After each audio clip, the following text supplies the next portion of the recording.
a molar. I have a badly broken molar, okay? And I've made a metal cast. First of all, I told you, always tell the technician to cut the metal away from the finish line. Leave a finish line. Because cutting is a hectic. Cutting through metal will take a lot of clinical time, okay?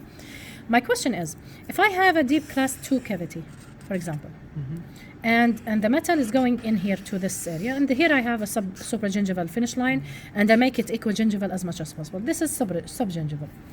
Okay. Do I do my finish line on the metal? Oh, subgingival? Subgingival. Subgingival, maybe, yeah.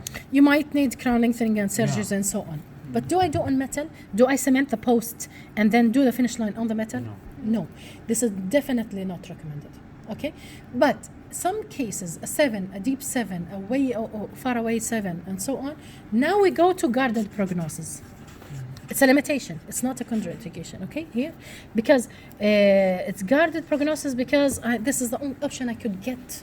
Maybe this patient is not tolerating surgery. Maybe the access cavity, the access even of the surgeon or the periodontist working on the crown lengthening, he could not get access to this distal area. This is a very severe area. Well, I could do finally my finish line on the metal, but this is a guarded prognosis tooth. This is a weak tooth. I don't consider it ideal. Okay, the ideal is whenever I have a finish line, I have to clean the metal away enough from a finish line, and as I told you, leave it as a minimum finish line as chamfer. Don't go for deep shoulders, okay? So this is number 1. There is another way, but it's still under research. I hope they finish it. Where, for example, if I have a fracture line, even for fillings, the same thing, for fillings, for crowns, for whatever, I have a very deep margin here, mesially.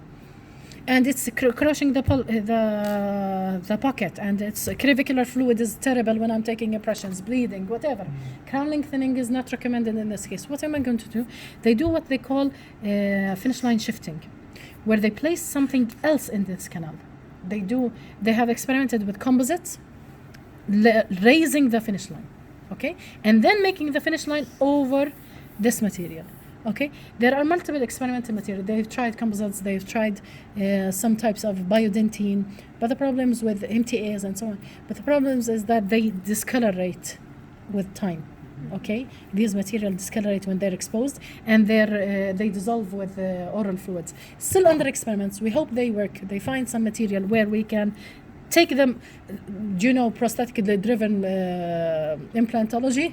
We're talking about also finish line driven restorative materials to raise this margin above and make it equal with the rest of the finish line. Okay, so this is about deep margins.